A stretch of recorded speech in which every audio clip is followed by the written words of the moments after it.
Hello guys, আপনারা যে গাছটা দেখতে পাচ্ছেন এটা হচ্ছে ধুতরা গাছ। আপনারা হয়তো দেখেছেন আগে ধুতরা গাছ, অথবা চিনেও গেছেন এতক্ষণে। তো আমাদের এই ধুতরা গাছটা কিন্তু ফুল এসেছে।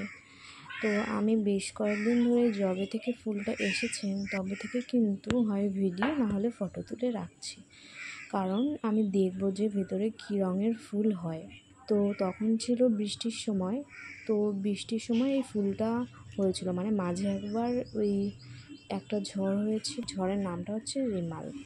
হালকা একটু ফুলটা বেরিয়েছে, তো তখন একটু সাদা সাদা ফুলটা ছিল। তো এটা হচ্ছে ঝড়ের 2 দিন আগে, 2 থেকে 3 দিন আগে হালকা মতন অল্প একটু বৃষ্টি হয়েছিল একদিন, তো সেদিনই কিন্তু ঝড় হয়েছে। তো আমি তো ফুলটা দেখে ভীষণ অবাক হয়ে গেছিলাম।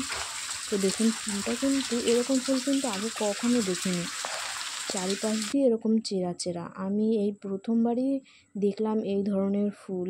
মা বলছে যে ঝড়ের কারণে মনে হয় অনেক বেশি বাড়ি লেগেছে, এই জন্য চিড়ে চিড়ে গেছে, অথবা জানি না। এই দুটোই ফুল ফুটেছে, পাশে আরেকটা হয়েছে। তো আরও 2-3টে ফুল ফোটার পরে বোঝা যাবে যে এটা মায়ের আকৃতির হবে নাকি ঝড়ের কারণে চিড়ে চিড়ে গেছে। এর আগে যে ফুলটা ফুটেছে সেটাও কিন্তু এরকমই চেরা চেরা। তো আপনারা এরকম ফুল যদি দেখে থাকেন তো কমেন্টে অবশ্যই জানাবেন।